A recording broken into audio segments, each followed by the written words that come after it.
পুজো আর দেরি নেই, হাতে আর 4 দিন। আমরা মাসের প্রথমে ঠিক করেছিলাম যে পুজো কেনাকাটা শুরু করব, কিন্তু কোনো না কোনো কারণে আমাদের ডিলে হয়ে যাচ্ছে। প্রত্যেক দিন বরকে জিজ্ঞেস করছি, রাতে ঘুমানোর সময়, সকালে ওঠার সময় জিজ্ঞেস করছি কবে আমরা বাজার যাব, কবে কেনাকাটা শুরু করব।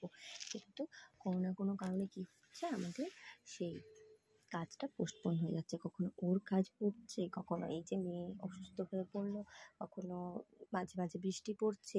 এইসব কারণবশত আমাদের বাজারে যাওয়া হচ্ছে না। তার উপর মেয়ে যেহেতু অসুস্থ, তার জন্য আমরা ওকে ছেড়েও যেতে পারছি না কোথাও, আর সে ছোটো, ওকে কে দেখবে তার জন্য। আর ভিড়ের মাঝে তো ওকে নিয়ে যাওয়া যাবে না, তার জন্য আমরা একটু সঠিক সময় দেখছি। সকাল থেকে আমাদের কিছু প্ল্যান ছিল না ওরকম। হঠাৎ করে বর বলল, শোনো আজকে আমরা দুপুরের দিকে বাজার গিয়ে চলে আসি। আমি বললাম কী করে? মেয়ে বলছে যে থাকে না, ওই ঘুমিয়ে যাবে, ঠিক আমরা গিয়ে তাড়াতাড়ি চলে আসবো। এই যে কুর্তিটা দেখছো, এটা কিছুদিন আগে অনলাইন অর্ডার করেছি। এখন এইসব ফ্রন্টে বাটন দেওয়া কুর্তি বেশি পরতে হচ্ছে, মেয়ে যেহেতু ছোটো। কেমন হয়েছে? আমার তো ভালোই লাগছে, কিছু করার নেই এখন। কালারটাও ভালো আর একটু আলাদা টাইপের আমার অন্যান্য কুর্তির চেয়ে। এই আমরা শুরু করলাম। এরপর আমরা বেরিয়ে যাব।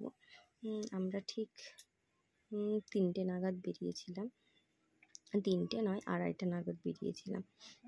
এখান থেকে আমাদের বাজার বেশি সময় লাগে না, কিন্তু ওই যে সন্ধেবেলা একটু ভিড় বেশি থাকবে, তার জন্য আমরা দুপুর করেই বেরিয়ে গেলাম।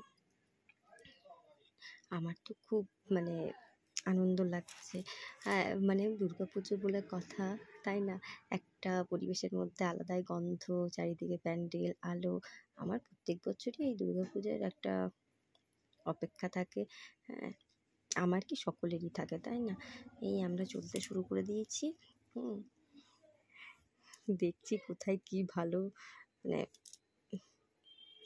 পাওয়া যাচ্ছে। বেশি সময় লাগেনি, আমরা খুব তাড়াতাড়ি পৌঁছে গেছি। এখনও প্যান্ডেলে এখন শুধু ওই বাঁশগুলোই দেওয়া রয়েছে, লাইট লাগানো হয়ে গেছে। সাইডে রাস্তাতে লাইট লাগানো হয়ে গেছে।